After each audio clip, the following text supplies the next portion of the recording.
TBS와 하이가 함께합니다. AI 시대에 인간의 자리를 고민하는 언박싱 AI 지금 시작합니다. 안녕하세요. 인간지능연구소 하이의 대표 임현수입니다. 최근 AI 기술로 전 세계 안보에 지대한 영향을 미치고 있는 팔란티어의 공동 창업자 피터 틸이 미국을 떠나 아르헨티나로 거처를 옮겼다고 합니다. 피터 틸은 핵 전쟁과 통제 불능의 AI가 가져올 종말을 항상 경고하곤 했는데요. 자신의 예언에 대비하기 위함일까요? 지구에서 가장 안전한 탈출구를 찾아 대피한 것으로 보이죠. 자본과 기술을 독점한 엘리트가 공동체의 붕괴를 책임지기보다 국경을 넘어 도망칠 수 있다는 걸 적나라하게 보여준 장면이기도 합니다. 사실 피터 틸은 과거 자신의 에세이에서 아주 서늘한 선언을 한 적이 있습니다. 더 이상 자유와 민주주의가 호환 가능하지 않다고요. 그에게 민주주의란 대중의 복지 요구에 휘둘려 기술의 진보와 개인의 자유를 가로막는 비효율적인 제도일 뿐이었습니다. 그래서 그는 기존 국가들의 통제를 벗어난 바다 위의 요새나 우주의 자유주의적 이상향을 건설하는 프로젝트를 지원하기도 했습니다. 기술 권력의 정점의 선자들이 이처럼 자유를 지키기 위해 민주주의를 버려야 한다고 말할 때 우리의 고민은 깊어집니다. 정말 기술은 민주주의를 위협하고 지워버리는 존재일까요? 기술의 효율성으로 인간의 느린 합의 과정을 대체하는 것만이 우리의 유일한 미래일까요? 그래서 우리는 오늘 다른 질문을 던져보려 합니다.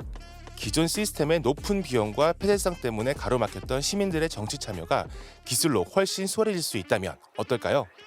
기술이 민주주의를 돕는 미래를 상상해 볼 수 있지 않을까요? 오늘 언박싱 AI에서는 기술을 민주주의의 구원투수로 뒤바꾼 혁신적인 실험들을 통해 우리가 지켜내야 할 내일의 가능성을 함께 언박싱해 보려고 합니다. 오늘도 첫 코너는 장지웅 사무국장과 함께 최신 AI 동향을 살펴보는 AI 패치노트로 문을 열고요. 이어서 AI 라운지에서는 2026년 지방선거에서 청년 출마자들의 고독한 도전을 돕기 위해 똑똑한 AI 코치 블루메이트를 개발한 정치 싱크탱크 밸리드의 양소희 공동대표와 송정현님을 모시고 깊이 있게 이야기를 나눠보겠습니다. 언박싱 AI는 유튜브와 팟빵, 스포티파이에서 언박싱 AI 또는 인간지능연구소를 검색하시면 다시 듣게 하실 수 있습니다. 첫 곡 듣고 오겠습니다. 트로이스 반의 For Him.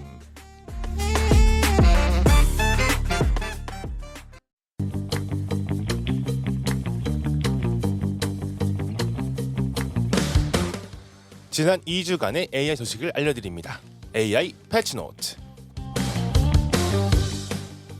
먼저 지난 2주간의 AI 관련 뉴스를 소개해드리는 AI 패치노트 시간입니다. 오늘은 장지웅 사무국장님을 모셨습니다. 안녕하세요. 네, 안녕하세요. 오늘 왜 이렇게 저시는 겁니까? 네, 오늘 조금 그렇네요. 네, 오늘 첫 소식은 뭔가요? 네, 오늘 첫 번째 소식은 안보와 통제 영역으로 이동하는 AI에 대한 소식입니다. 네. 도널드 트럼프 미국 대통령이 현지 시간으로 6월 5일 미군과 정보기관의 첨단 AI 기술을 신속하게 도입하도록 하는 새로운 국가안보 AI 각서에 전격 서명했습니다. 네. 이 각서는 미국 군과 정보기관에 세계 최고 수준의 AI를 신속하게 배치하고 빅테크의 신형 고성능 AI 모델을 출시 전 최대 30일간 정부가 먼저 검증하도록 하는 내용을 담고 있습니다. 네, 최신 AI 기술을 정부가 먼저 써보겠다. 네. 이런 취지로 보이는데요.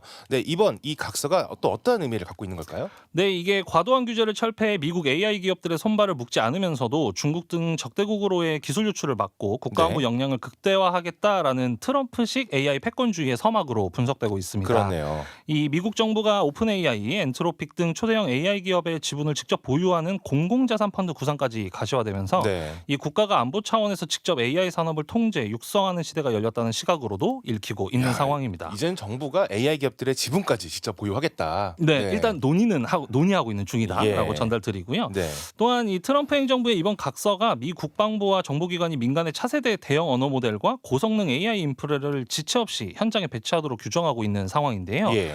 일각에서는 이게 SK 하이닉스와 삼성전자에는 거대한 시장이 열리는 거 아니냐 이런 기대도 읽히고는 있습니다. 그렇네요. 그러나 트럼프 대통령이 서명한 각서의 핵심 중 하나인 이 고성능 프론티어 모델에 대한 미국 정부의 사전 보안 검증이 미국 기술을 기반으로 하거나 미국 시장에 진출하려는 글로벌 AI 기업들의 직간접적인 통제 장치로 작용할 가능성이 클 것이라는 우려도 큰 상황입니다. 네, 기술 패권주의가 본격적으로 이제 그 모습을 드러내는 것으로 보이는데요. 네, 맞습니다. 네, 또 트럼프가 AI 평가 보고서의 발간도 중단하라고 지시를 했다고요. 네, 맞습니다. 이 트럼프 행정부가 정부의 인공지능 모델 평가 기관의 공개 보고서 발간 중단을 지시한 것으로도 알려졌습니다. 네. 이 월스트리트 저널은 현지 시간으로 9일 복수의 소식통을 인용하면서 백악관이 상무부 산하 인공지능 표준혁신센터의 AI 모델 평가 결과의 대외 공개를 중단하라라고 지시했다고 보도했습니다. 예. 이 백악관이 통제 강화에 나선 배경엔 엔트로픽의 최신 모델인 이 미토스 등을 포함한 차세대 AI가 사이버 공격을 수행하거나 생물 무기 개발을 지원할 가능성이 있다고 판단하고 있기 때문인 것으로 전해졌는데요. 이 미토스를 거꾸로 미국에게 위협적으로 쓸 수 있다. 네, 이런 그렇게 우려 사용할 때문이군요. 수도 있다고 보고 있는 거죠. 네. 이렇다 보니까 백악관은 오픈 AI와 엔트로픽 등 주요 AI 기업들과 협력해서 최첨단 모델 접근 권한을 제한하는 방안을 논의 중이다라고 전해졌습니다. 그렇군요. 이 국가 안보에 위협이 될 수 있는 기술이 무분별하게 확산되는 것을 막겠다 이런 취지로 읽히고 있는 중입니다. 안 그래도 최근에 보니까 뉴스에서 지금 미토스 5와 그 페이블 5 그 네, 클로드의 모델들을 미국 정부가 사용하지 못하도록 지금 내렸다고 하더라고요. 그래서 외국인은 사용하지 못하도록. 네. 아, 외국인만요? 예, 그러니까 이제 진짜 이제 이 AI를 이제는 안보 수단으로 안보의 한 영역으로 이미 보고 있다라는 것으로 지금 보이는데요. 네. 자, 그러면 이제 AI에 대해서 우리 인류가 얼마나 통제력을 더 유지할 수 있을까 이런 게 좀 우려가 되는데 엔트로픽이 계속 이러한 내용을 경고를 하고 있죠. 네, 미국 생성형 AI 개발사인 엔트로픽이 전 세계 인공지능 개발 연구소들의 인공지능 개발 속도를 늦추는 방안을 검토할 것을 촉구하고 있습니다. 예. 이 현지 시각으로 지난 4일 엔트로픽은 자사 블로그에 인공지능 모델이 얼마나 빠르게 성장하고 있는지 보여주는 내부 데이터를 올리면서 세계적으로 인공지능 개발을 늦추는 것을 두고 좋은 일이 될 것이라고 밝혔습니다. 네, 그렇군요. 이 글에 따르면 우선 인공지능이 인간의 개입 없이 완전히 자율적으로 모델을 설계하고 개발하는 재귀적 자기 개선이라는 부분이 있는데 여기에 도달 가능성에 대해서 언급한 건데요. 네. 이 엔트로픽은 대부분의 기관이 준비한 것보다도 더 이른 시점에 이 재귀적 자기 개선에 도달할 수 있다고 경고하고 있습니다. 네. 그러면서 이 같은 발전이 인공지능 시스템에 대한 통제력을 잃을 위험을 증가시킨다라고 지적하면서 이 재귀적 자기 개선의 영향력에 대처할 시간을 마련하기 위해서는 기술 개발을 늦추는 게 효과적이다라고 강조하고 있는 중입니다. 재귀적 자기 개선이라고 하면은 본인이 스스로 AI가 스스로 피드백을 받아서 스스로를 개선해 나가고 스스로 업데이트 나가는 그런 걸 말하는 것 같은데. 그러니까 인간의 영향력이 들어갈 수 없는 지점에 도달한다는 거죠. 그럼 AI의 발전 자체가 이제는 더 이상 인간의 손을 타지 않게 되는 맞죠. 그런 무서운 일이 되는 거네요.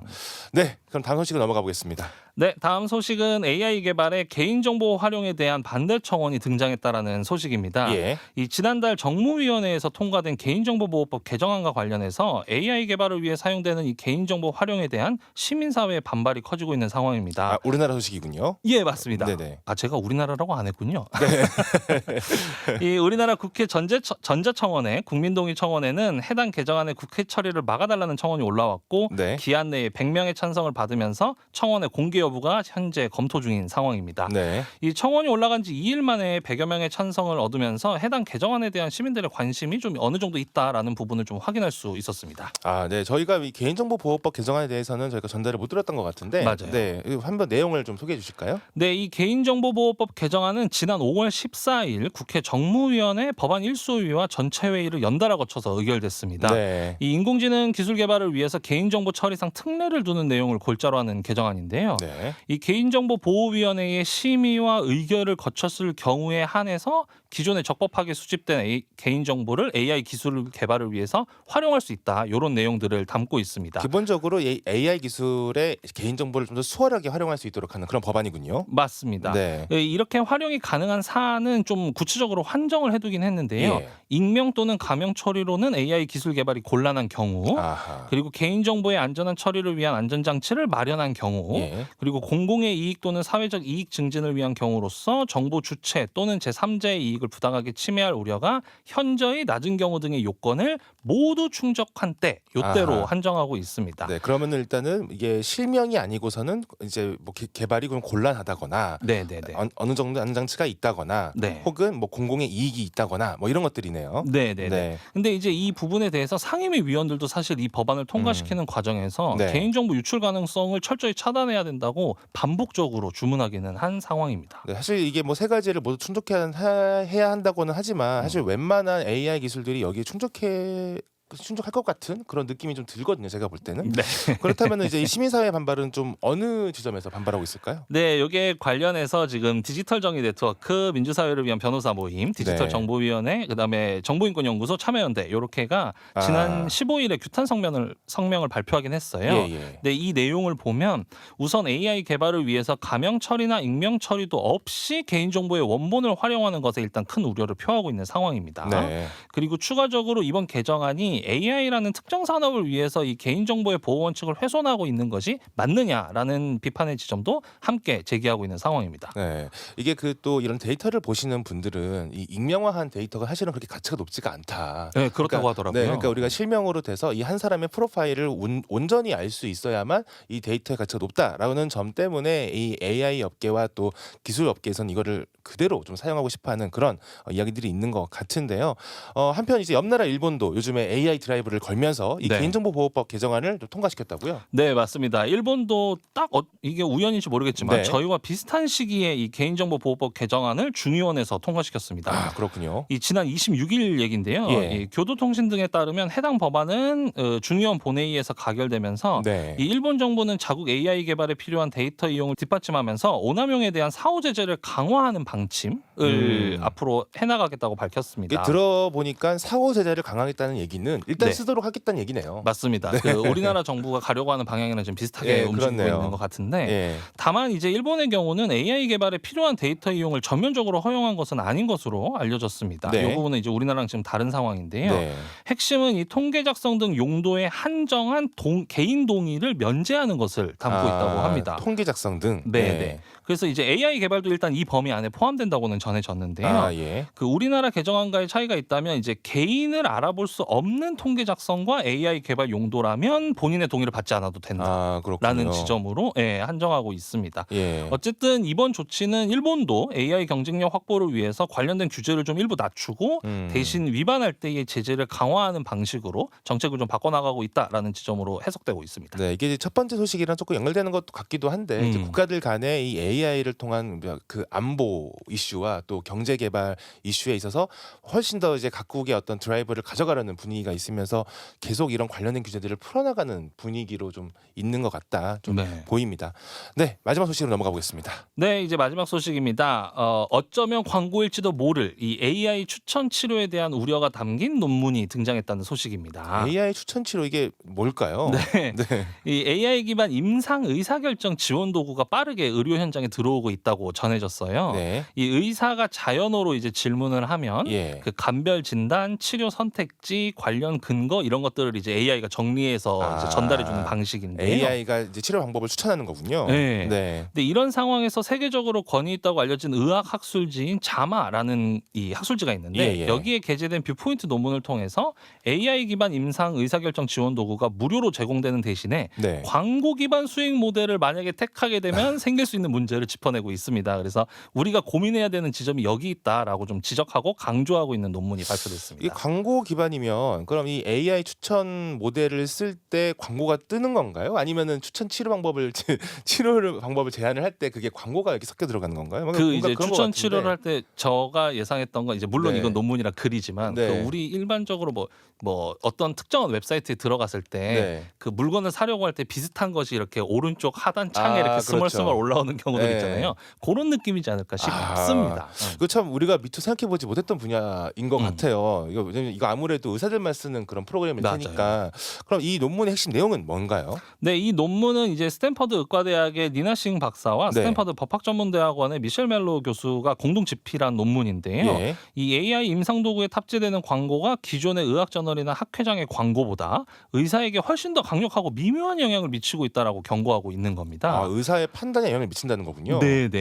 이게 설령 AI의 알고리즘 자체는 광고주로부터 독립되어서 편향되지 않은 답변을 생성할 수 있다고 하더라도 하더라도 네. 만약에 답변에 바로 옆에 배치된 어떤 특정한 제약회사의 표적 광고는 네. 의사의 무의식적인 주의 집중이나 그 기억 회상, 인지적 판단에 개입하면서 특정한 의약품을 선택하도록 유도할 수 있다라는 부분을 지적한 겁니다. 당연히 그렇겠죠. 또 특히 이 프로 서비스를 제공하는 입장에서는 이 광고 효과가 높다는 걸 보여주려면 또 이런 넛지를 더 많이 넣어야 하지 맞아요. 않겠습니까? 네. 그 특히도 이런 그 상업적인 광고가 예. 의사의 실시간 질문에 답하는 AI 도구랑 결합했을 때 네. 의사는 환자에게 가장 적합한 약물 대신에 네. 무의식적으로 광고를 통해서 뇌리에 박혀 있는 네. 그러니까 치료 효과는 낮고 가격만 비쌀 수 있는 그런 특정 브랜드의 약물을 선택할 가능성이 매우 높아지는 것이 결과로 나왔다고 합니다. 예. 그러니까 이것이 환자의 의료비 부담을 가중시키고 실질적인 치료의 질은 저하시키는 결과를 초래할 수도 있다라는 우려가 전달된 겁니다. 이게 이제 실제로 논문으로 이제 입증이 되었다라는 네, 그렇죠. 건데요.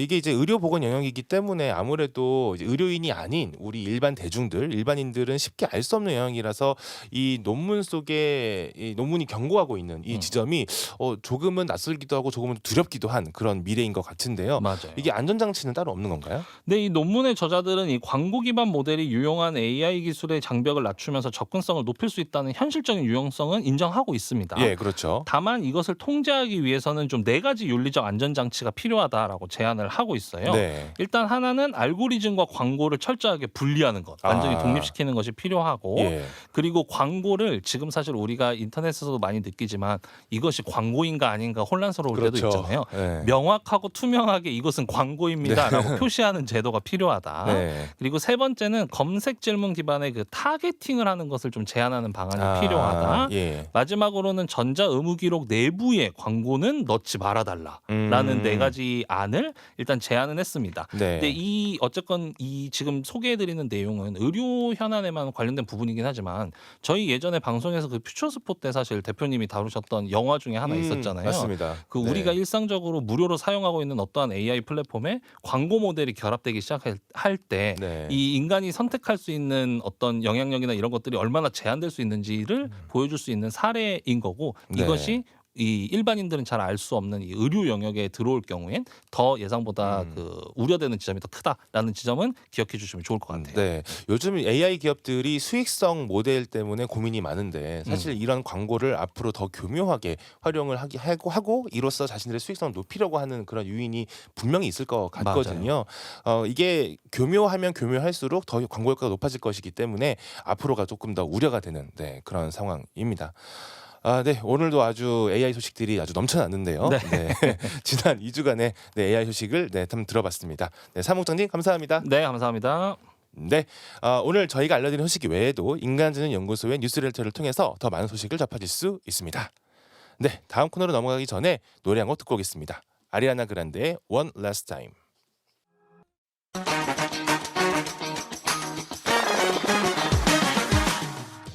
AI 시대의 기술과 사회를 깊게 바라봅니다. AI 라운지.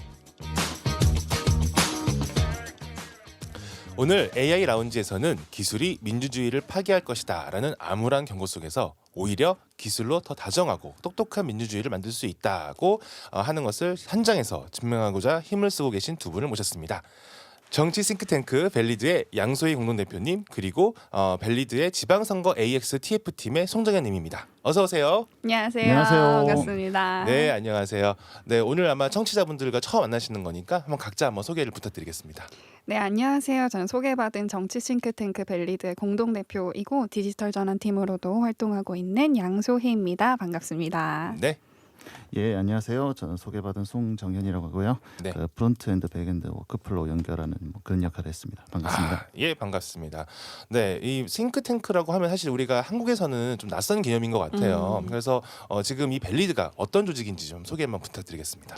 네, 벨리드는 그 벨리드 영어 뜻이 유효한이거든요. 그래서 예. 우리 시대 유효한 표준과 담론을 설계하는 정치 싱크탱크이자 그리고 네. 정치 생태계의 어떤 세대 교체와 세계관 교체를 꿈꾸는 20대에서 40대 젊은 정치인, 연구자, 창업가, 법조인 등등 좀 각자 전문 영역에서 활동하고 있는 50여 명의 멤버가 함께하고 있는 조직입니다. 꽤 큰 조직이네요. 네, 그러면 지금 벨리드의 이제 디지털 전환팀에서 활동하고 있다고도 말씀하셨는데 네. 이 팀 차원에서 지금 이 프로젝트 프로젝트를 진행하신 걸까요? 사실 디지털 전환팀도 있지만 저희가 네. 지선 TF를 별도로 꾸렸어요. 그래서 지선 그렇군요. AX 팀을 꾸리고 이제 예. 정현님 같이 좀 이 프로젝트에 관심도 있고 열의도 있고 재능도 있는 분을 제가 납치해와서 팀을 꾸렸다라고 네. 봐주시면 됩니다. 그렇군요. 그럼 이번에는 이제 소희님께서 이제 주로 기획을 네. 맡아서 해주시고, 그럼 정현님께서 실제 개발에 더 훨씬 맞습니다. 많이 관여하셨다, 이렇게 볼 수가 있겠네요. 네. 보니까 양 대표님의 그 과거의 이제 인터뷰 뭐 기사라던가 이것들을 보니까 이 기술이 민주주의에 기여할 수 있을까라는 질문을 꽤 오랫동안 천착해 오셨던 것 같아요. 그래서 요즘에 뭐 딥페이크라던가 뭐 허위 정보라던가 이런 기술이 민주주의를 위협하는 이런 사례들도 워낙 많고, 또 저희가 오프닝에서 피터 틸의 사례를 말씀드렸다시피 네, 이 테크 쪽에 계신 분들이 뭔가 민주주의에 대한 회의감을 드러내는 경우도 많은데, 어떻게 이렇게 협력자로서의 기술을 좀 상상하게 되시고 또 이런 이슈에 관심을 갖게 되셨을까요? 네, 정말 답 없는 질문이지만 네. 동시에 놓칠 수 없는 이유도 있긴 해요. 저는 네. 사실 혁신이라고 하는 게 기존 체제가 극복하지 못했던 한계와 장벽을 낮추지 못할 때, 그러니까 오히려 기존 권력을 더 공고히 하거나 격차를 네. 더 벌린다고 한다면 그게 진짜 혁신이라고 할 수 있을까라는 생각을 많이 하거든요. 예. 그렇다고 했을 때 우리 세대가 공고하게 겪는 장벽이 뭘까 생각해보면 이 정치 대표성 불균형이나 네. 정치 참여 장벽, 시스템의 어떤 경직성과 폐쇄성이 결국 우리 일상에 되게 많은 영향을 미친다고 생각을 했어요. 그렇다면 여기 균열을 내는 장치 또는 도구로서 기술이 할 수 있는 역할이 있을까? 기술이 보통은 효율과 생산성이라는 좁은 기준으로만 쓰이는데 그렇죠. 조금 넓게 더 넓은 방식의 어떤 협력과 연대를 상상하게 하는 도구로서 기능할 수도 있지 않을까? 사실 그런 방면으로서의 효율성과 혁신성이 발휘되는 게 전 진짜 혁신이라고 생각을 해서 그 질문을 중심에 두고 꽤 많은 시간 연구도 하고 활동도 하고 그래왔습니다. 사실 기술이라고 하면 우리가 보통 이 산업적인 측면과 경제적인 측면에 좀 강조해서 보는 경향이 있는데요. 이 정치 대표성의 불균형, 그러니까 어느 특정한 집단, 뭐 주로 청년들이라든가 소수자가 되겠죠. 이런 대표성들이 조금 불균형하다라는 지점을 이 기술로서 해결할 수 있다라고 보신 거군요. 할 수 있을까라는 질문을 가지고 열린 마음으로 탐구해가고 있고 그 가능성을 조금씩 더 넓혀가려고 하고 있는 것 같아요. 너무 좋은 그런 취지인 것 같습니다. 이번 지방선거에서 특히 또 AI가 화두가 되었던 것 같아요. 그런데 AI가 어떤 정치 어젠다로서 화두가 되었다기보다는 뭔가 이 선거에서의 도구로 좀 더 주목을 받았던 것 같은 느낌이 있는데요. 네. 뭐 개혁신당 같은 경우에는 AI 사무장 같은 서비스를 런칭하기도 했었고요. 그리고 두 분께서는 이제 더불어민주당의 청년위원회와 협업을 하셔가지고 이번에 이 블루메이트라는 AI 코치를 기획하신 것으로 알고 있습니다. 어떻게 이 당과 이야기가 돼가지고 시작하게 되신 건가요? 저희가 사실 이 기술로서 정치 참여 장벽을 낮추는 프로젝트는 예전에도 몇 번 해왔었어요. 일례로 비상계엄 탄핵정국 때도 좀 국민 참여 의견서라는 장치를 기술로 좀 효율적으로 해볼 수 없을까? 이제 실험에서 되게 호응을 얻기도 했었는데 이번 지방선거에서 저희 멤버들 중에 실제로 출마하고 캠페인을 한 멤버들이 있었고 이분들 가까이서 도우면서 제가 했던 게 예를 들어서 AI 기술로 토론봇을 만들어서 토론 연습을 시켜본다던가 캠페인 웹페이지 제작이나 브랜딩 이런 것도 되게 기술을 활용해서 좀 빠릿빠릿하고 다른 방식으로 만들어 나갈 수 있었는데 이걸 좀 확장해 보면 어떨까? 더 많은 혼자 분투하고 있는 또래 청년 신인 정치인들이 분명히 있을 텐데 이분들을 좀 더 광범위하게 넓은 범위로 도울 수 없을까를 고민하다가 저랑 되게 유사한 고민을 하고 있었지만 뭘 해야 될지 이제 몰라서 이제 고민하시던 그 더불어민주당 전국 청년위원회랑 이제 무경중 의원님 알게 돼서 그래서 저희가 가지고 있는 어떤 아이템과 기획력, 기술력이 있으니 이걸 좀 한번 그럼 더불어민주당이라는 큰 정당을 플랫폼 삼아서 도전하는 500여 명의 출마자들에게 한번 실험해볼까라는 뜻이 맞아서 이렇게 함께하게 됐습니다. 그렇군요. 보니까 이 청년위원회랑 협업을 하신 거면 사실 이 블루메이트는 기본적으로 청년 출마자들에게 조금 더 타겟팅을 한 것으로 볼 것 같은데 그렇다면은 이번에 이걸 개발하시면서 정치 신인들, 이 청년 정치 신인들을 타겟으로 하신 어떤 좀 특별한 이유가 있을까요? 물론 뭐 청년위원회에서 제안을 주신 것이기도 하겠지만 맞아요. 근데 사실 뭐 저희가 전면으로 내걸고 있는 미션 중 하나가 정치 생태계 세대 교체인데 보통 청년 출마자들이 오히려 혜택 얻는다라고 생각하는 분들도 있거든요. 뭐 등록비도 감액해줘, 뭐 쿼터도 줘, 많은 혜택을 받고 있는데 그래서 뭐가 뭐 가점도 불균형해. 주죠. 그렇게 얘기하지만 사실 실제로 자세히 들여다보면 이 선거 캠페인 기간에 동원해야 되는 조직이라든가 경력, 연륜 이런 면에서 항상 청년 출마자들은 챌린지를 받거든요. 갖고 있는 게 뭐야? 왜 너여야 해? 할 수 있겠어? 그렇죠. 이런 질문도 그렇고 그리고 실제로 일함에 있어서 중에서도 좀 경험이 많고 능숙한 저 전문가들이랑 협업하거나 네. 또 봉사자들도 이런 정치 생태계에 되게 낯설고 음. 그냥 의리 우정으로 이제 뛰어든 네. 친구들과 우당탕탕 하거나 그마저도 없어서 혼자 많은 걸 정말 감당해야 되는 경우가 대부분이에요. 그렇군요. 그래서 이게 사실은 레이스 비용이 전혀 동등하지 않고 되게 많은 보이지 않는 물리적 심리적 장벽을 견제하면서 나가야 되는데 그래서 이분들에게 조금 더 우리가 부스터를 달아줄 필요가 있겠다는 생각이 들어서 네, 네. 그분들을 타겟팅한 청년 우리 또래의 청년 도전자들을 네. 좀 타겟팅한 프로젝트로 네, 디자인을 했습니다. 그렇군요. 이게 또 청년들 입장에서는 뭐 본인도 뭐 사회생활을 한 지가 오래되지 않았지만 함께 도울 친구들도 사회생활을 한 지가 그럼요. 오래 네. 안 됐으니까 아마 동원할 수 있는 이런 자원들이 조금 적지 않을까 그런 생각이 네, 드네요. 네, 그렇다면 이 청년 정치인들이 선거를 뛸 때 아마 제가 알고 있는 게 좀 한정적일 것 같은데 이 청년 정치인들이 실제 선거를 치르면서 어떤 좀 구조적인 어려움이 있을지 또 어떤 진짜면들이 좀 있을지 한번 그 경험해 보신 것들 한번 소개해 주시면 좋을 것 같아요. 네, 제가 실제로 지난 지선 이번 말고 2022년 지선에도 이제 청년 출마자를 가까이서 돕는 역할을 했었고 네. 이번에도 해왔는데 저희는 확보한 지역 조직이라는 것도 없고 당내 조직도 없고 그리고 예. 자산도 없죠. 선거엔 돈이 정말 많이 드는데 그렇죠. 이게 남는 축적된 자산으로 이제 한번 해볼까 하는 네. 어른들과 저희는 정말 대출 받아서 영끌해서 해야 되는 정말 큰 결심을 하고 해야 그렇죠. 되는 이제 도전자들이 대부분이고 네. 또 말씀드린 것처럼 선거 업무나 당내 어떤 관계, 선관위의 뭐 이런 많은 메커니즘이 되게 낯설고 네. 그리고 되게 옛날 방식으로 좀 돼 있다 보니까 네. 네, 이제 반복적이고 비효율적인 업무까지 여기 더해져서 사실은 혼자서 감당하고 깨우쳐야 되는 게 정말 많아요. 그래서 청년 출마자들은 대부분 선거 끝나고서야 뭘 해야 될지 알게 되는 경우가 많죠. 그래서 네. 자기가 진짜 좋은 뜻과 좋은 캠페인을 해보고 싶어서 뛰어들어도 정작 그거 한번 제대로 해보기도 어렵고 하나라도 제대로 해봤으면 정말 성공한 케이스일 만큼 그렇죠. 어떤 선거 캠프 기간에 몰입하거나 속도감을 내기가 사실상 굉장히 어려운 네, 환경입니다. 네, 이게 옛날 방식이라고 하면은 그럼 전부 다 막 수기로 뭔가를 해야 네. 된다거나 직접 가가지고 제출을 그쵸. 해야 한다거나 이런 게 많다는 말씀이군요. 맞습니다. 네. 굉장히 품이 많이 들겠네요, 여러모로. 맞아요. 그래서 이제 이 개발을 하시면서 그 청년 출마자들과 실제로 인터뷰를 하셨다고 들었어요. 물론 이제 소희님도 여러 선거를 도우시면서 뭐 이제 얻으신 어떤 경험들이 있겠지만 사실 결국에는 진짜 출마자들이 어떤 고충을 겪는지를 실제로 알아보시는 게 좀 중요할 것 같거든요. 네. 이 인터뷰를 통해서 여러분들이 느끼셨던 이분들의 가장 좀 그 비효율적이고 또 가장 시간 소모가 큰 업무가 뭐라고 좀 보셨나요? 사실 제일 많이 나온 이야기는 선거법 검토랑 법정 일정 관리 그리고 네. 행정 처리, 영수증 처리 이 부분이 제일 많이 언급이 됐었고 예. 그리고 컨텐츠 매일매일 작업하는 것도 품이 많이 든다. 네, 이런 이야기가 요즘 나왔습니다. 컨텐츠 진짜 많이 나오죠. 그렇죠. 온갖 네, 쇼츠들이 계속 맞습니다. 올라오고 네, 네. 인스타그램에서 많이 보이더라고요.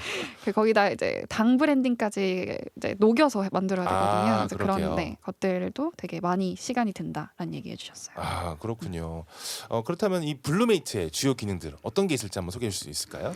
네, 그 네 가지 모드를 이제 하나로 이제 그 플로우로 워크 플로우로 묶어서 이제 출시했다고 생각하는 약간 네 가지 플랫폼? 모드요? 네, 네 가지 예. 모드를 하나의 플랫폼으로 이제 엮어서 출시했다고 보시면 되고요. 그렇군요. 예, 네. 첫 번째는 이제 공직선거법 Q&A, 네. 그리고 두 번째 캠페인 리뷰, 세 번째 SNS 콘텐츠 작성 기능, 네. 마지막으로 이 세 가지를 묶어서 일정 대시보드로 해서 대시보드로 이제 모든 상황을 이제 추적할 수 있는, 관찰할 수 있는 이제 네. 그 모드까지 총 네 가지 모드입니다. 이 선거법이 또 우리나라가 까다롭고 애매하고 복잡하기로 또 유명하잖아요. 이 선거법이 워낙에 이제 우리나라에서는 그 민감하다 보니까 이 AI가 어떻게 이걸 좀 도울 수 있을지가 좀 걱정이 되는데요. 사실 제가 듣기로는 뭐 김밥을 그냥 주면 괜찮은데 젓가락 주면 또 위반되고 뭐 이런 기준도 있다고 들었어요. 그래서 실제 어떤 식으로 이제 이것들을 소개해 주시면 좀 궁금합니다. 이게 환각도 있을 수 있잖아요. 네. 일단 LLM이 사용자의 질문을 받고 네. 질문 내용을 분석하고 네. 이제 DB 내부에 공직선거법 조항, 그다음에 유권 해석을 썼어요. 유권 해석 데이터를 써서 유권 해석 검색. 검색할 때는 이제 벡터한 데이터, 그다음에 키워드 검색 이제 둘 네. 같이 해서 이제 저희 또 컴퍼러스 점수를 매겼어요. 점수에 이제 미만되거나 하면은 네. 이제 좀 잘린 야간식으로 이렇게 분류를 이제 이것저것 여러 가지 해서 네. 그래서 이제 키워드를 다 찾아서 네. 작성하는 걸로 했고요. 이 점수를 부여했다는 게 어떤 의미신가요? RAG 구조라고 이제 네. 그 데이터 분류를 이제 한 분류한 이제 부분에서 네.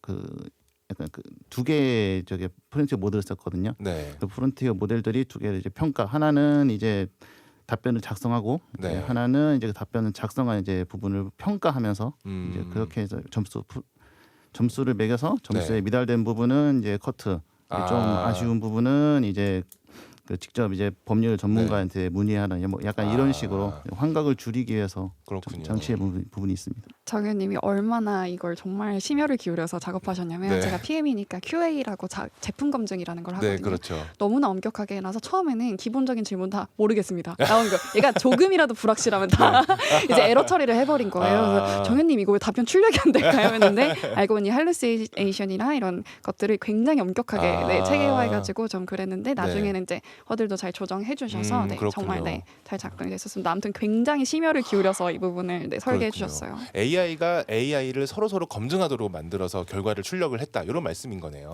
예, 약간 방어선을 한 두 겹, 세 겹으로 만들었다고 보시면 될 것 같습니다. 그렇군요. 근데 사실 제가 문득 생각하기에는 이런 게 공개된 데이터가 그렇게 많을까 싶기도 하거든요. 사실 이게 기본적으로 AI는 좀 빅데이터를 많이 쌓아야 이게 잘 나오잖아요. 혹시 이 데이터 수집 과정이 좀 수월하셨나요? 이게 우리나라가 워낙에 공공 데이터 개방도 좀 잘 안 돼 있고 하다 보니까 좀 궁금하네요. 아까 말씀 주신 환각 현상을 좀 잡으려고 네. 그 일부러 이제 자동 크롤링이나 그 웹에서 이제 그 프론티어 모델이 그 네. 자기 알아서 이제 본인 기억이나 외부 자료를 가져오지 못하게끔 네. 제가 좀 프롬프트 엔지니어링을 좀 막은 부분이 있어요. 일단 그 부분을 하지 않으면은 네. 데이터를 아무거나 막 가져오기 때문에 이제 그렇게 되면은 이제 네. 환각 현상이 발생을 하고 있고 할 수 네. 있고요. 네. 그 가져온 데이터를 이제 자동 크롤링을 쓰지 않기 위해서 네. 약간 이제 수작업을 했죠. 법령 같은 경우에는 그냥 법조문을 가져오면은 데이터 라벨링이 좀 자동으로 되는 부분이 있는데 네. 유권에서는 그게 어려워요. 그래가지고 우리 팀원들이 좀 수동 작업을 좀 열심히 하신 네. 부분이 있습니다. 여기 오늘 같이 오지 못한 두 분이 더 계신데 그분들이 네. 데이터 수작업을 한 땀 한 땀 네, 이렇게 와. 옷을 입혀주신 거죠. 여기 알아듣게. 그렇군요. 네. 그러니까 데이터 노동을 진짜 하신 거네요. 맞습니다. 참 이게 한편으로는 이렇게 AI가 발전한 시대에도 손작업이 여전히 필요하다는 아이러니가 네, 느껴집니다. 그리고 또 이제 SNS 배포용으로 콘텐츠도 자동 생성하도록 이제 하셨다는데 저는 사실 이게 되게 좀 흥미로웠어요. 그러니까 당의 어떤 브랜딩을 그대로 활용을 해가지고 이 뭐 카드 뉴스라던가 이 텍스트를 만들어지도록 하셨다는 건데요. 이게 아마 후보가 직접 이걸 하기보다는 보통은 이제 그 자원봉사자분들이 오셔가지고 이걸 하는 것으로 제가 알고 있고 또 보통은 이 업무는 거의 한 명이 붙어서 해야 할 정도로 일이 많잖아요. 이게 실제로 현장에서 얼마나 좀 부담이 줄었는지 좀 궁금하네요. 디자인 템플릿 공식 디자인 템플릿을 저희가 받아서 네. 이제 그 템플릿 안에 유저 정보가 그 네. 렌더링을 하면은 그거에 맞춰서 이제 정확하게 나오게끔 하는 이제 그렇게 이제 기획을 했는데 네.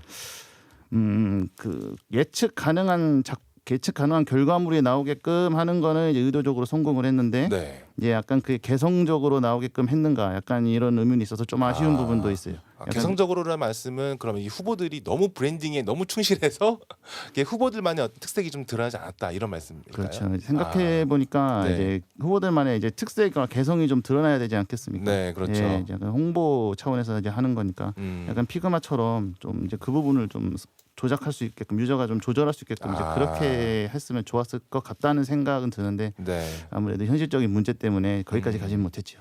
그랬군요. 뭐 지선이라는 특성을 고려해 보면 또 이 당 브랜딩이 강조되는 것도 그렇게 나쁘지 않은 것 같기도 하고, 네, 좀 이런 고민들이 있겠네요. 근데 지금 이제 시작하신 거니까 또 지금 제가 알기로는 이게 그냥 정식 출시하신 게 아니라 베타 버전이잖아요. 앞으로 더 좀 고도화 내가 해 가실 수 있지 않을까, 뭐 그런 생각이 좀 들기도 하네요. 그리고 이제 이 과정 속에서 아무래도 이제 당 소속으로 일을 하시는 게 아니시니까 또 당과의 어떤 협업도 좀 있어야 했을 것 같은데 당과는 좀 어떤 협업이 있으셨는지 좀 궁금합니다. 네, 저희가 이제 프로덕트를 만들었으면 이걸 테스트할 유저 풀이 필요한데 이 네. 유저 풀을 확보하고 있는 게 아무래도 큰 정당들이잖아요. 그렇죠. 그중에서 저희랑 큰 차원에서 어떤 이제 가치가 1차적으로 맞고, 네, 그리고 같이 좀 원활하게 기존 협업 관계에 있었던 그런 분들을 생각하다 보니까 이제 네. 더민주 전국 청년위원회랑 같이 협업을 하게 되는데 네. 이제 전국 청년위원회가 보유한 것은 아무래도 이제 인적풀, 네, 같이 뛸 그렇죠. 사람들 딱 몇 명 이렇게 딱 바로 유저 대기 이렇게 되는 네. 거고 이제 저희는 거기다가 그분들의 니즈에 맞는 무언가를 태워서 실험해 볼 수 있는. 그래서 요 두 가지가 맞았어서 네. 그래서 바로바로 이제 현장에서 지금 당장 이게 필요한 분들을 1차적으로 한 10명 정도 테스트해 보면서 네. 오류 피드백도 바로바로 받고 저희 또 적용하고 이런 식으로 좀 피드백 루프가 굉장히 빨랐었던 것 같고 초반에 예. 네, 그리고 이제 어쨌든 저희가 만든 것들이 이제 어떤 프로덕트는 쓸모가 그러니까 쓰임이 있어야 쓸모가 생기는 거잖아요. 그렇죠. 그래서 그 쓰임을 바로바로 이제 좀 제공해 드릴 수 있어서 서로 좀 네, 좋은 니즈가 잘 맞았었던 것 같습니다. 아, 너무 좋네요. 그러면 이제 지금 지선이 이제 끝났잖아요. 그래서 끝나고 나서 그럼 현재까지 블루메이트를 좀 사용해 보신 유저분들의 평가는 좀 어땠나요? 일단 데이터적으로는 정현님이 한번 간단히 설명해 주시고요. 뭐 몇 명이 이렇게 사용했고 예. 네. 뭐 피드백이 이제 많이 오고 이제 저도 이제 콜백을 받을 수 있게끔 네. 콘텐츠를 작성해 봤는데 아, 따로 그럼 후기를 이렇게 뭐 받는 포맷을 준비하셔서 설문을 돌리신 거예요? 그렇죠. 서비스를? 이제 후기를 이제 자동으로 이제 저희 서버 DB로 이제 들어오게끔 만든 부분도 있고 예. 그다음에 이제 직접 콜백을 이제 주실 수 있는 이제 그런 부분도 만들어 봤습니다. 네. 그 뭐 이것저것 이제 인상적인 피드백이 있었는데요. 네. 네, 그 중에서 이제 한 두 가지 정도 고용보험 선거 운동은 고용보험이 의무인가를 물어보신 이제 분도 계셨어요. 아, 고용보험이요? 예, 네. 근데 이 고용보험 같은 경우에는 공직선거법이 없지 않습니까? 저희가 준비한 거는 이제 공직선거법과 이제 그러게요. 유권 해석인데 네. 약간 노동법이 나왔어요. 예, 그러면은 이제 얘가 답변을 할 수 없는 이제 그런 상황이 됩니다. 그렇죠. 예, 그 비슷하게 이제 또 드론을 사용할 수 있냐? 이제 이것도 네. 저희가 준비해온 자료에서는 답변이 불가능한 부분이거든요. 그렇죠. 또 드론은 또 신기술이잖아요, 사실. 그쵸, 네, 그쵸. 네. 이 부분을 간과하고 약간 좀 데이터를 너무 좁게 잡았나 약간 이런 생각도 하면서 그렇군요.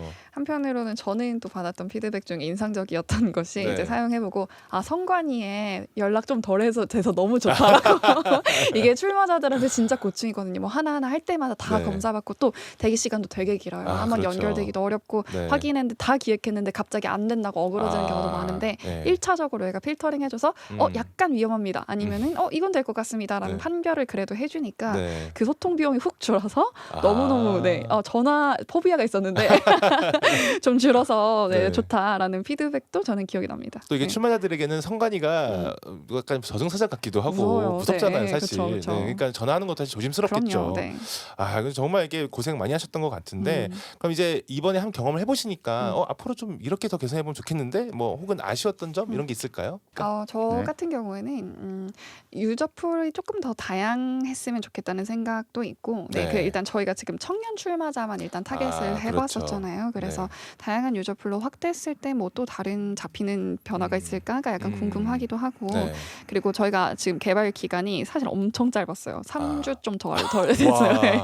그때 예. 이제 기획, 설계, 개발, 배포까지 다 그때 한 거거든요. 네. 물론 요즘엔 바이브 코딩 툴이 잘 발달이 돼서 옛날보다 속도가 많이 줄어들었긴 하지만 그래도 시간과 이제 좀 자원의 여유가 조금 더 있었더라면 해보고 싶은 기능들이 진짜 많았는데 네. 그걸 좀 더 확대해서 고도화해보면 좋겠다라는 생각은 저희 모두가 좀 가지고 있는 것 같습니다. 그렇군요. 네. 이게 또 사실 바이브 코딩이 아니었다면은 3주 안에는 사실상 끝나기 어려웠을 네. 그런 개발이었을 것 같은데 정말 고생이 많으셨네요. 네. 혹시 정현님은 더 소회가 있으실까요? 그 아쉬운 부분이 네. 몇 가지 있는데 그 유권 해석 같은 이제 데이터는 네. 데이터 레이어가 그러니까 데이터가 많이 겹쳐서 레이어가 좀 많이 있을수록 이게 답변이 좀 용이해요. 네. 그 제가 잡아놓은 컨퍼런스 점수를 보니까 답변을 응당해 줬어야 될 부분도 약간 점수가 낮게 나오면서 좀 커트된 부분도 있었어요. 그렇군요. 예, 좀 더 레이어를 좀 데이터를 좀 많이 가져가면서 레이어를 좀 깊게 네. 가져갔으면은 이제 좀 더 좋은 챗봇이 되지 않았을까 이런 생각도 들고요. 네. 콘텐츠의 경우 아까도 말씀드렸지만 결국 홍보물이기 때문에 네. 다음에 개발할 때는 좀 더 이제 후보들 간의 개성이나 좀 이런 부분을 좀 돋보일 수 있도록 좀 콘텐츠를 좀 기획을 해보는 게 좋을 것 같다는 생각도 듭니다. 네, 이게 사실 뭐 기존 선거가 뭐 보통은 돈과 또 조직이 있는 이런 지역 유지라던가 이런 분들에게 좀 유리한 뭐 고비용 뭐 또 저효율 그런 시스템이었다고 사실은 많이들 인식을 하고 있고 그것 때문에 사실 청년분들이 또 신인 정치인들이 새로운 도전을 멈칫하게 되고 좀 주저하게 되는 것 같습니다. 그래서 오늘 들어보니까 이 블루메이트 같은 어떤 기술이 좀 보편화되면 아무래도 정치 참여 문턱이 좀 낮아질 수 있지 않을까 이런 기대가 되는데요. 혹시 이번 가능성을 좀 보셨나요? 네, 저는 가능성을 충분히 보고 있는 것 같고 저희가 네. 앞서 설명드렸던 그 비상겸 탄핵정국 당시의 프로젝트와 연이어서 이번에는 저번에는 어떤 시민들의 보편적인 정치 참여 장벽을 낮췄다면 이번에는 네. 피선거권 수행 그렇죠. 행사에 있어서의 장벽을 낮춘 거잖아요. 네. 사실 제가 AI 툴 가까이서 써보고 이것저것 실험해보면서 느낀 건 결국에 네. 도메인, 우리가 메인으로 발 딛고 서 있는 여기서의 병목이 무엇인가를 정의하는 게 핵심인 것 같아요. 네. 그러니까 기술을 가지고 어딜 때려보고 어딜 해결할 것인지가 잘 정의가 돼야 이게 의미가 있는 건데 네. 사실 정치 정당 시스템에선 그런 정말 타파해야 될 폐쇄성과 경직성이 정말 많거든요. 네, 그런 것들을 하나둘씩 이제 뚫어보는 사례와 선례를 남긴다면 그래서 기술이 이렇게도 개입할 수 있구나라는 네. 어떤 상상을 저희가 여러 모델로서 보여준다면 더 재밌고 유의미한 시도들이 많이 발생할 수 있지 않을까? 그런 기대를 좀 저는 하게 됐습니다. 아, 네. 이 정현님께도 한번 여쭤보고 싶은데요. 이제 아마 AI 관련해서 여러 가지 개발을 해보셨을 것 같아요. 근데 이번에 특히 이제 정치 분야에서 이런 개발을 하시면서 다른 분야와는 좀 이런 게 달랐다. 혹은 앞으로 이런 거를 좀 더 생각을 해야겠다라고 느끼신 분이 좀 뭐가 있을까요? 아무래도 이제 정치 분야 같은 경우에는 약간 시간 싸움이잖아요. 시간 싸움이고 이제 판단 싸움. 그렇죠. 그 법률 같은 경우에도 이제 하나 이제 삐끗하면은 네. 이제 데미지가 크게 날아오는 부분이 있기 때문에 다른 분야 같은 경우에는 약간 자동과 AI에 네. 맡겼어도 되는 부분을 네. 우리가 이제 수작업하고 이제 검증도 이제 빡세게 가고 네. 약간 성능보다 검증 위주로 좀 개발을 했던 부분이 아. 좀 크게 차이가 났던 것 같고요. 네. 좀 더 이제 앞으로 준비해야 될 부분이 있다면 네. 그러니까 후보자분들한테 그 좀 더 직접적으로 도움이 되는 부분으로 좀 준비를 했으면 좋겠어요. 그 부분 컨텐츠 부분이나 네. 이제 그 부분에 대해서 실제로 지금도 고민을 많이 하고 있고요. 네. 그리고 이제 캠프가 이제 전략 같은 걸 차용할 때 네. 또 쓰기 좋은 데이터 약간 네. 이런 쪽으로도 좀 고민을 해보는 게 좋을 것 같습니다. 이제 이번에 이제 그 개발하신 거를 넘어서서 이제 전략과 뭐 홍보 더 넓은 분야까지도 네, 포부가 느껴지는 네, 그런 말씀이었습니다. 이제 일각에서는 저희 이제 AI 에이전트가 이제 우리가 이제 AI 에이전트의 이제 판단과 어떤 참여를 위임하는 것이 인간의 이 정치적 책임을 좀 지우는 것이 아니냐 이런 우려도 있기도 한 것 같고 또 심지어 더 나아가시는 분들은 차라리 AI 판사, AI 정치인이 이제 차라리 낫지 않냐 이렇게 말씀하시는 분도 있어요. 그래서 두 분께서 생각하시는 이 정치적 주체로서의 인간과 그리고 또 도구로서의 AI 그 사이의 경계선이 어디에 있을까 좀 여쭤보고 싶습니다. 저는 개인적으로 이것의 핵심은 오류를 수정할 수 있는 힘을 누구에게 맡겨둘 것인가라고 생각을 해요. 네. 그러니까 민주주의라는 게 저는 뭐 우리가 잘못된 결정, 틀린 결정을 내릴 수도 있지만 네. 그것마저도 이제 어떤 과정과 수기의 무언가의 일환으로 그리고 그걸 수정하고 교정해 나갈 수 있는 힘을 우리 서로를 신뢰하면서 맡겨두고 네. 나아가는 장치라고 생각하거든요. 네. 사람이 언제 성장하느냐라고 생각해 봤을 때 실수한 것을 인지하고 수정해 나갈 때 오류를 발견하고 시정해 나가는 힘을 스스로 발휘해 나갈 때라고 전 생각하고 네. 민주주의 시스템 또한 마찬가지인데 AI 에이전트에 모든 걸 위임하겠다는 분들은 이제 그게 다 비효율인 거예요. 그 모든 과정이 그렇죠. 그냥 비효율이고 네. 빠르게 결론에 도달하고 최선의 결과를 내면 우리 모두에게 좋은 거 아니라고 생각하지만 그런 숙고하고 오류를 시정할 수 있는 힘을 스스로 포기하는 것이 네. 정말 민주주의일까? 그거는 저는 그냥 테크노크라트적인 생각이라고 보고 있고 그래서 네. 오류를 수정할 수 있는 힘을 끝까지 잃지 않고 최종 판단 주체로서의 책임과 권리를 우리가 끝까지 지켜나갈 것인가? 사실 네. 이게 가장 핵심이라고 생각합니다. 네. 이게 피터 틸에 대한 아주 일침을 알려주셨습니다. 정현님은 어떻게 보실까요? 예, 사실 이 AI라는 게 개발을 하는 입장에서 네. 생각해 보면은 이게 만능 툴이 아니거든요. 그렇죠. 그리고 만능 툴도 아니고 중립성을 가져갈 수도 없어요, 사실. 그 프롬프트 하나 이제 데이터 하나 이제 그런 거 좀 그 사소한 조정으로도 네. 이 답변을 크게 이제 사람이 이제 의도적으로 바꿀 수 있는 부분이 있거든요. 예.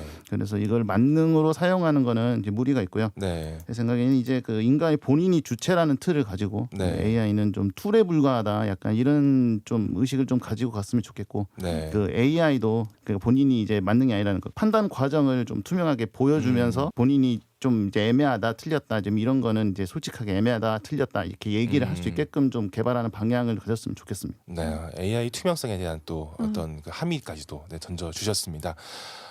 네, 그럼 이제 앞으로 이제 이 밸리드에서 뭔가 그 한 가지 결과물을 내신 거니까 좀 궁금합니다. 앞으로 이 벨리드가 구상하고 계시는 또 다른 어떤 디지털 전환 프로젝트가 있으실까 한번 궁금합니다.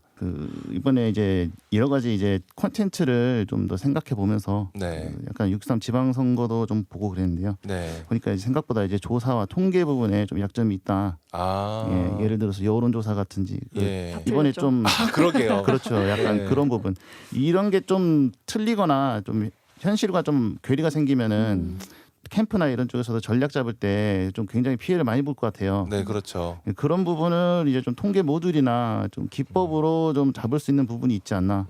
그래서 이제 그 부분을 지금 많이 고민하고 있거든요. 네. 예, 정책과 전략을 판단할 때 이제 예. 거기에 이제 최대한 현실적으로 맞는 데이터를 좀 제공할 수 있게 좀 그런 식으로 활용할 방법을 찾고 있습니다. 그렇군요. 그리고 네. 조금 조직적인 관점을 더하면 일단은 벨리드라는 팀의 일하는 방식부터 싹 다 IX를 해볼 수 있을까를 실험하려고 하고 있고 네. 우리 내부에서부터 비효율적으로 반복적으로 하고 있는 어디는 외주를 기술에게 줄 수 있고 어디는 우리가 최선의 어떤 책임과 판단을 유지할 것인가를 팀 내에서부터 좀 고민하면서 실험해보려고 하고 있고 네. 저희 디지털 팀 내에서 가장 많이 논의되고 있는 것은 온라인 수기 공론장을 다르게 설계할 수 있을까인데 예. 지금은 되게 지금 알고리즘 메커니즘은 극단적인 의견들끼리 만나서 되게 폭발적인 시너지를 낼 수 있게 설계되어 그렇죠. 있거든요. 그것도 시너지라고 부를 수 있겠군요. 그렇습니다. 네. 왜냐하면 2%로 20% 같아 보이는 그렇죠. 효과를 내잖아요. 네, 여기에 대응할 수 있는 공론장 실험이 사실 해외에서 되게 활발하게 벌어지고 있어요. 예. 폴다라이스나 뭐 스탠포드 델리버레이티브 디모크래시 시스템 같은 실험들이 되게 많긴 한데 네. 벨리드도 이런 수기 공론장 모델 다르게 설계해서 테스트해 볼 수 있을까? 온라인 공론장이 기존의 이제 온사이트 공론장에서의 많은 시간과 참여 비용을 줄이면서 동시에 수기를 가능하게 하는 모델 설계가 과연 가능할까라는 네. 질문을 두고 좀 공론장 모델 실험해 보려는 것이 있는데 이게 만약 잘 된다면 저희 네. 노벨 평화상 받을 수 있지 않을까. 왜냐하면 저는 정말 이 세대의 가장 심각한 문제 중 하나라 생각하거든요. 네. 극단화된 공론장. 요걸 한번 그렇죠. 좀 뽀개보는 실험을 해보고 싶다라는 이야기를 많이 하고 있습니다. 되게 흥미로운 지점인 것 같아요. 사실 이제 쇼츠 시대가 되면서 다들 생각하려는 노력을 조금 덜어놓게 되고 네. 또 깊이 또 길게 생각하는 어떤 그런 경험들이 많이 사라졌잖아요. 이런 와중에 사실 그 극단에 있을 것으로 보이는 AI가 그러니까 입력만 하면 답을 톡 알려주는 그런 극단에 있을 것 같은 AI가 과연 수기 민주주의에 도움이 될 수 있을까? 이 질문 자체가 저는 굉장히 한편으로 모순적이기도 하면서도 한편 되게 흥미로운 그런 질문인 것 같습니다. 그래서 앞으로 이 벨리드가 이 분야에서 좀 좋은 결과를 낼 수 있기를 기원하면서 오늘 이렇게 모신 두 분께 일단 큰 감사와 또 큰 기대를 함께 드리겠습니다. 네, 감사합니다. 그래서 두 분께서 오늘 이제 방송에 출연하셨던 경험과 이 소회 그리고 또 포부를 마지막으로 한번 전해주시면서 마무리해 보겠습니다. 한번 정현님부터 말씀해 주시죠. 제가 너무 긴장해가지고 말도 절고 얘기도 잘 안 되고 그랬는데 좀 스무스하지 못한 점 좀 죄송하게 생각하고요. 다음에 한번 더 모셔가지고 더 그러네. 편하게 하실 수 있도록 우리 정현님 해보겠습니다. 많은 관심 부탁드립니다.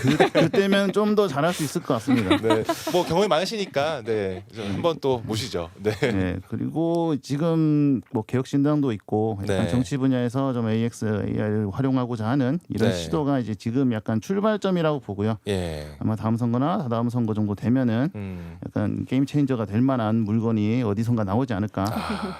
그리고 이제 웬만하면 가능하다면 뭐 그걸 저희가 만들면 좋지 않을까. 이런 생각합니다. 네, 사실 이번 선거에서 이 AI 사무장도 그렇고 블루메이트도 그렇고 선거를 앞두고 얼마 안 된 시간에 둘 다 이제 좀 급박하게 나왔잖아요. 아마 좀 준비 기간을 오래 갖고 만들면은 다음에는 훨씬 더 좋은 그런 결과물을 주실 수 있지 않을까 그런 생각이 드네요. 네, 소희님. 네, 그 기술이라는 새로운 도구 내지는 권력이라는 것을 어디에 어떻게 쓸 것인가라는 이제 방향성에 따라서 저는 완전 다른 결과를 낼 수 있다고 생각하고 벨리드가 보여줄 수 있는 그림은 기존에 사람들이 상상하지 못했지만 사실은 마음속에 굉장히 바라왔던 종류의 그림을 좀 많이 만들어낼 수 있을 거라고 생각해요. 그래서 정현님 말씀하신 것처럼 이왕 우리가 바라고 원하는 그림이 있다면 우리 스스로 만들어내자. 그래서 왜냐하면 상상할 수 있는 만큼 전 만들어낼 수 있다고 생각하는데 벨리드라는 팀 안에는 되게 조금 더 이 기술 새로운 권력과 도구로서 조금 더 다른 연대와 협력을 가능하게 할 수 있을까? 기존의 장벽을 새로운 방식으로 파괴할 수 있을까? 이게 우리 모두의 중심에 있는 질문이다 보니까 이걸 제각각의 방식으로 풀어가는데 우리 디지털 팀이나 지선 AXTF는 이제 기술로서 그런 개입을 만들어낼 수 있을지. 그래서 네. 우리가 원하는 어떤 새로운 혁신의 장면을 이런 방식으로도 그려갈 수 있을지 이런 실험을 저희는 앞으로 계속 되게 활발하게 해나갈 예정이니까 많은 관심 부탁드리겠습니다. 너무 좋습니다. 사실 그 이공계 저는 이제 이공계 출신이다 보니까 저희 이제 과학자 사이에서 이런 얘기가 있어요. SF 영화에 나온 기술들은 다 실현 가능하다. 그러니까 그 말인즉슨 우리 인간은 상상하는 만큼 맞아요. 무언가 우리가 얻어낼 수 있다는 거죠. 왜냐하면 우리는 우리의 상상이 우리를 움직이기 때문인 거죠. 그래서 이 두 분께서 오늘 그리시는 이 미래가 우리의 미래가 될 수 있기를 한번 바라보면서 오늘 너무 귀한 시간 내주신 두 분께 감사합니다. 네, 감사합니다. 네, 오늘 방송은 이것으로 마치겠습니다. 언박싱 AI는 유튜브와 팟빵, 스포티파이에서 언박싱 AI 또는 인간진 연구소를 검색하시면 다시 듣게 하실 수 있습니다. 오늘 방송은 방송 종료 이후 일주일 뒤에 만나실 수 있고요. 구독과 좋아요 부탁드립니다. 그리고 댓글을 통해 여러분의 의견도 많이 보내주십시오.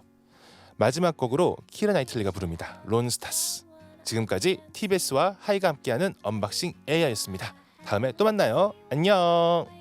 Tomorrow, best